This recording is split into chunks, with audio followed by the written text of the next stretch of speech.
¿Cómo están? Bienvenidos a Última Mirada. Bueno, lo que está ocurriendo, nadie quiere, por cierto, y menos yo, en este programa voy a tratar de colocar puras situaciones pesimistas de lo que hay, pero hay cosas que son realistas que hay que hablar de vez en cuando, y particularmente cuando todavía los movimientos están empezando, tratando en distintas partes del mundo de entender qué es lo que está pasando con el mundo y cómo podría esto derivar a algo que genere un nuevo marco de comprensión o la antítesis de algo realmente trágico. Vamos a conversar hoy día una vez más con Hugo Herrera. Muchas gracias, profesor de la Universidad Diego Portales. Hugo, tú eres característico en tus libros por, informar sobre cómo fue la historia de Chile, cómo fueron sus presidencias y todo. Y eso, me imagino, te hace mirar un poquitito a ver cuáles son las similitudes que hay entre distintos periodos cuando están pasando cosas. Esto que estamos viendo hoy día básicamente en el mundo ya, porque tenemos una situación en Ucrania y Rusia, tenemos una situación en Israel con Palestina, tenemos ahora esta situación de Estados Unidos con Maduro y Venezuela. Bueno, ¿qué referencias o a qué tú asocias este tipo de situaciones? ¿Son todas casos distintos? ¿Son casos que se repiten en el tiempo? ¿Cómo lo ves? A ver, lo primero que diría es que mi aproximación aquí es un poco más distante que la aproximación respecto a la política chilena, pero uno puede ver elementos que son recurrentes y a partir de esos elementos recurrentes uno puede construir en el fondo escenarios posibles para el futuro. En el caso que está ocurriendo, en donde vemos que Rusia se toma a cargo su propio ámbito de influencia, así se le llama, y Estados Unidos se toma a cargo su propio ámbito de influencia, estamos volviendo, por decirlo así, a la crisis de los misiles de Rusia, de Cuba, De perdón, Cuba. donde se instauró el famoso teléfono rojo. Kennedy, la época de John Kennedy. Claro, de Kennedy con Nikita Khrushchev. Khrushchev. Y en el fondo lo que se dijo ahí fue que ni los norteamericanos iban a aceptar que le pusieran misiles nucleares detrás de su frontera, a 200 kilómetros de su frontera, 200 millas. En la isla, claro. Claro, ni Rusia, la Unión Soviética en ese entonces, iba a aceptar que los europeos y los norteamericanos se inmiscuyeran tras la cortina de hierro, digamos. Y eso tuvo múltiples consecuencias, entre otras el retiro de los norteamericanos de Vietnam, con todo lo que eso significó y el trauma que significó, sí, y las emigraciones. Una derrota, digamos. Claro, una derrota en forma por un ejército tercermundista, claro, digamos. Una guerrilla también. Y significó también, entre otras cosas, el fracaso de Salvador Allende. Salvador Allende fue a la Unión Soviética a pedir ayuda y no lo pescaron ni embajada, solamente Cuba podía ayudarlo y lo que Cuba hacía era simplemente mandarle poquitas armas, colaborar con algunos agentes, pero no hubo una intervención militar cubana ni nada por el estilo, digamos. Y está esta guerrilla de Bolivia, más el caso de Nicaragua, pero Sudamérica, Latinoamérica siguió siendo, como dicen los prisioneros, un pueblo al sur de Estados Unidos, digamos. Se mantuvo en los estrictos límites de la doctrina Monroe. Sí. La doctrina Monroe dice América para los americanos. Sí. Y los americanos no se está refiriendo a todos los americanos, se está refiriendo a como ellos se refieren con el concepto Americans, claro, son los estadounidenses. Por supuesto. Portales advirtió, que era Cazurro, digamos, dijo, esto es así, digamos, esto no hay que imaginarse que están hablando de nosotros en términos de emancipación, digamos, esto hay que construir una flota grande, hay que impedir que la Confederación Perú-Boliviana se articule y hay que armar un ejército formidable para dominar el Pacífico. Esa era la visión de Estado que tenía Portales. Y no estaba nada equivocado, digamos.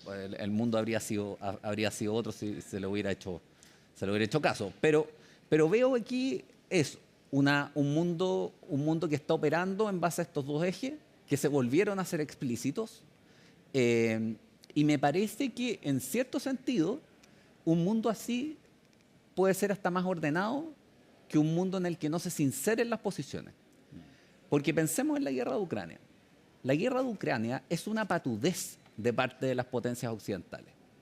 Yo no soy fanático de Putin, ni agente ruso, ni nada por el estilo, digamos, pero están haciendo lo mismo que los norteamericanos le criticaron a la Unión Soviética bajo Khrushchev, es decir, ponerle misiles, la posibilidad de poner misiles nucleares al lado, porque Ucrania está al lado de Rusia, es fronterizo, y ser parte de la OTAN significa poder poner arsenal nuclear en ese territorio.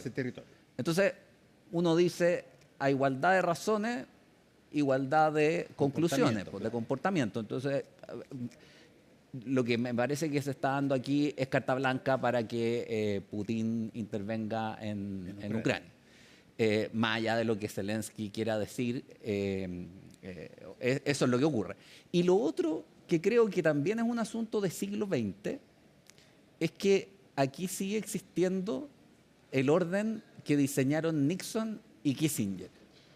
Los vilipendiados Nixon y Kissinger con la idea de distensión, o sea, de incorporar a China al mapa de las superpotencias y así distender la relación con la Unión Soviética, es lo que está operando. Si uno se pregunta cuáles son los intereses realmente en juego en Sudamérica, los rusos, yo no veo empresas rusas instalándose así fanáticamente, digamos. El gran interés es el de las empresas chinas en infraestructura, sí. se han estado involucrando fuertemente y hay fuertes inversiones. Entonces yo creo que ahí va a haber que esperar algún tipo de reacción. Pero estamos de todas maneras en una distensión y eso me parece que favorece evitar lo que se llama la dogfight, así la pelea entre dos potencias cara a cara que se están viendo, mostrando los dientes y que puede escalar muy fácilmente. Y lo otro que añadiría, como para entender más la situación, es que esto nos retrotrae también un poco a la política del siglo XIX. Lo de la doctrina Monroe ya lo dice, pero de sincerar y no moralizar tanto las guerras. La etapa más humana en la historia del siglo, perdón, en la historia moderna, la etapa más humana de las guerras. Esto suena paradójico hablar de guerras humanas, pero es verdad que hay guerras más humanas y más inhumanas según se ataque población civil o se distingue entre población civil y militar. Bueno, la etapa más humana de las guerras en Occidente fue la etapa que va entre los siglos XVII y XVIII, que uno lo ve en las películas, van los regimientos formados multicolores, sí, claro. Digamos, cada país tenía más coléricos, iban en fila, en un campo de batalla, fuera de las ciudades, por supuesto, para no tocar a la población civil. Y se daban entre ellos, se trataba bien a los prisioneros, qué sé yo, había una cierta admiración entre los generales, que Wellington con Napoleón, se tiraban comentarios, pero se admiraban en último término, eran como justas. Pero para eso tú tienes que juridificar la guerra, o sea, tienes que rechazar el derecho a la guerra. Sí. Cuando tú, en cambio, moralizas, teologizas, o sea, la vuelves una guerra religiosa, o la moraliza, el eje del mal, por ejemplo, tú puedes cometer todo tipo de tropelías con el otro bando porque son o inhumanos o enemigos de la humanidad o infieles, digamos. Son ellos o nosotros. Claro. Oye, dime una cosa, porque quiero meter en el tema también lo que está pasando en Chile. En Chile estamos en un cambio de gobierno. El presidente electo, José Antonio Kast, bueno, le va a tocar enfrentar este mundo que hasta ahora se ha empezado a desbordar y que eventualmente no sabemos cuáles van a ser las situaciones. ¿Cómo entra Chile en esta lógica? Yo creo que esa es una pregunta que tiene múltiples alcances, porque existe una especie de sentido común chileno que cree que lo que pasa más allá de la cordillera de los Andes como que no existiera. Ahora eso ha cambiado por los viajes porque se vuelven más frecuentes. Pero igual uno cuando vuelve a Chile y lo pilla la rutina, como que más allá de los Andes no hay nada, digamos.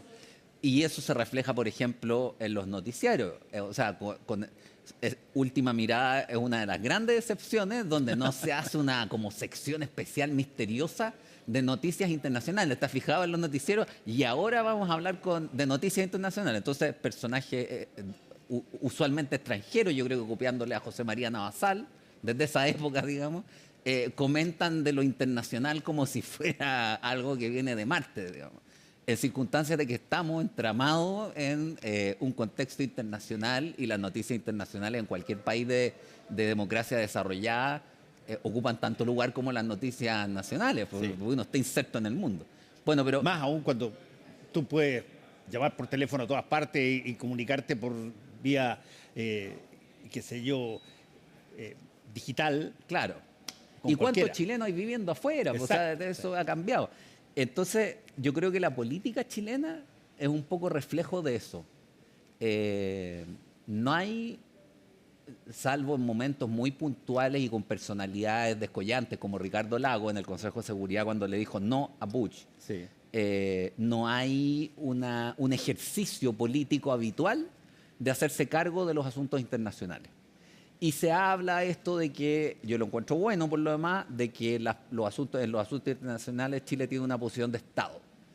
Pero en el último conflicto, en la última invasión, fue tan sorpresiva, quizás por eso a eso se debió, pero uno no vio nada parecido a una política de Estado. O sea, apareció el presidente alegando por un lado, el presidente electo hablando por otro, cada uno sacando cuentas alegres para su propio bando o más tristes según el apoyo o rechazo a...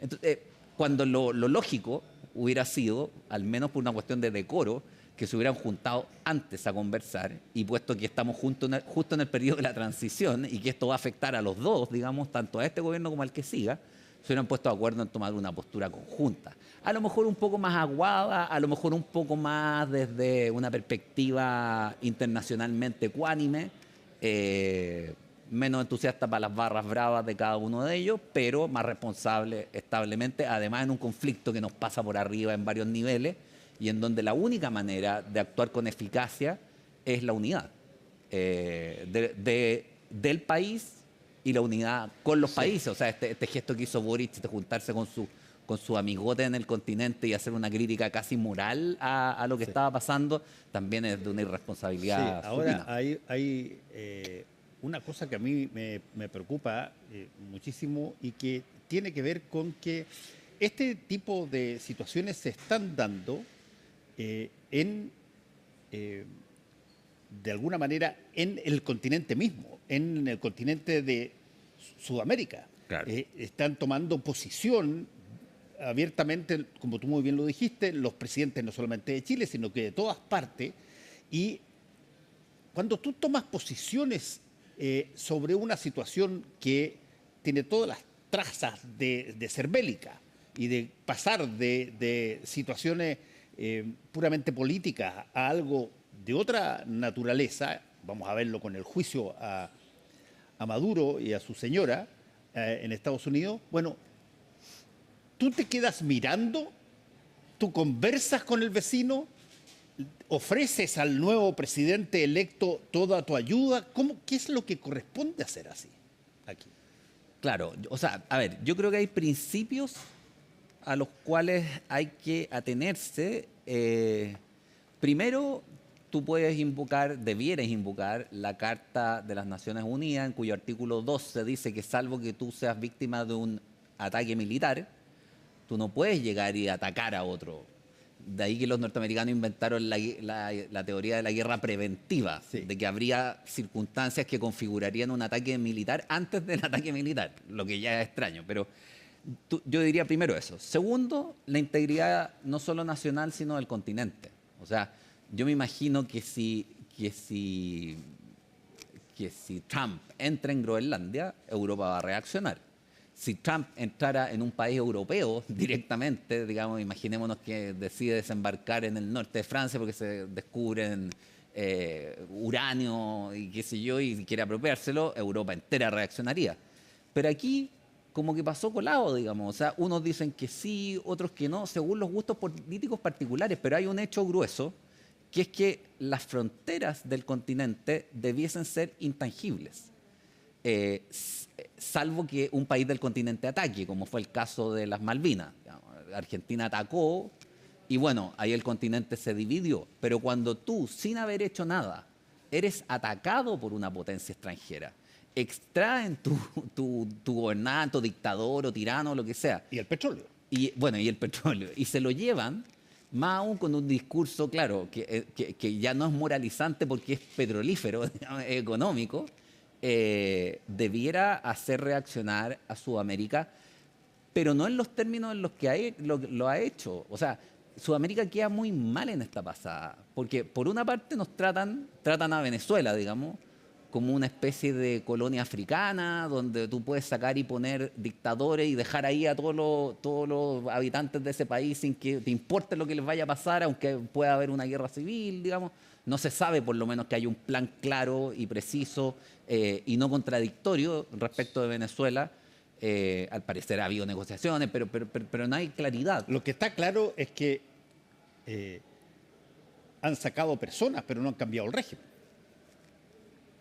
Lo que no lo encuentro tan condenable. Mira que cuando han cambiado regímenes todavía no estabilizan los países. Es muy difícil de estabilizar países cuando tú no tienes estructuras de poder buenos o malos, eso es otra cosa. Pero ya que haya orden político y no caos político, ya es algo bueno. Aunque el orden no sea un orden democrático, liberal, como en todos los estándares, pese al sufrimiento que se produce, eso es mejor a que haya un caos, porque en el caos todos sufren, digamos. Hay una variable, creo, que me parece puede haber alertado a muchas personas en distintas partes, no solamente de América, sino que también de otras partes, que tiene que ver con esa frase que que hace Donald Trump, cuando él dice, de ahora en adelante nosotros vamos a administrar Venezuela. Nosotros vamos a básicamente gobernar Venezuela y vamos a generar las condiciones para que la industria petrolera nazca, renazca y se venda donde se debe vender. Eso, es decir, yo me imagino los países, incluyendo Chile, que son monoproductores de una cosa particular, que es súper esencial en el mundo, deben decir, bueno, y esto podría pasar también en otras partes, ¿no? Claro, totalmente. O sea, yo creo que además aquí todos los países sudamericanos en general no tienen grandes industrias, salvo excepciones. Hay como núcleos en ciertas zonas, qué sé yo, los argentinos fabrican reactores nucleares en el sur. Hay algunas fábricas, los brasileros tienen los mexicanos también, claro, tienen sus autos. Pero no hay industria, sino que las economías sudamericanas se basan eminentemente, efectivamente, en recursos naturales. Y las potencias industriales están, parece, declarando la intención de irse apropiando de los recursos naturales en la medida en que haya buenas excusas para ello, como que haya un tiranillo en la zona, qué sé yo. Sí, el caso es.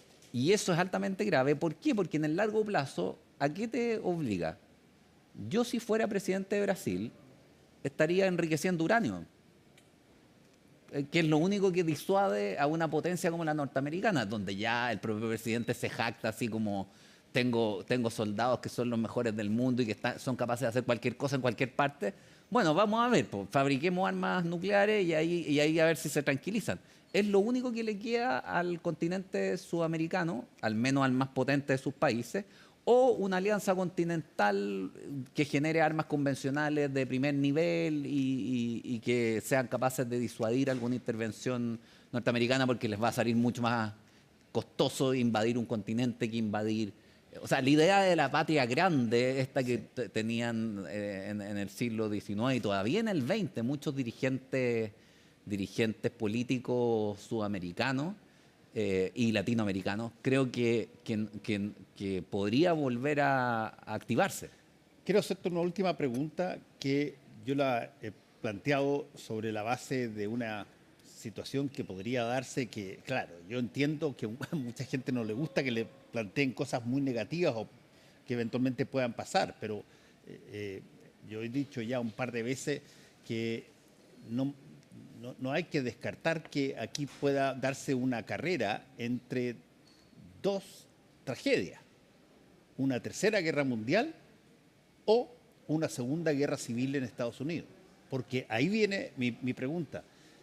Lo que está pasando en el Congreso de Estados Unidos, lo que está pasando, y vamos a verlo en los estados, qué sé yo, a raíz de toda esta situación con Groenlandia por arriba, con ahora Venezuela allá abajo, México que se está agitando. A ver, por el hecho de ser Estados Unidos y mirarse en el espejo como la gran, qué sé yo, el gran batallón que existe, no estoy seguro de que, y conociendo a muchos de ellos, no estoy seguro de que eso signifique, oye, hay que iniciar una guerra contra el mundo. Mira, yo creo que para esto, yo no he vivido en Estados Unidos, pero he leído harto de la historia de Estados Unidos y de la conquista del oeste. Pero hay un autor que se llama, es de apellido Turner, que es famoso porque es como nuestro Barros Arana, así. Pero tiene una tesis muy interesante que se llama la tesis de la frontera. Él intenta explicar cómo unos individuos que ocupaban unas colonias entre los Apalaches y el mar, o sea, esto es como en el Valle Central chileno, digamos,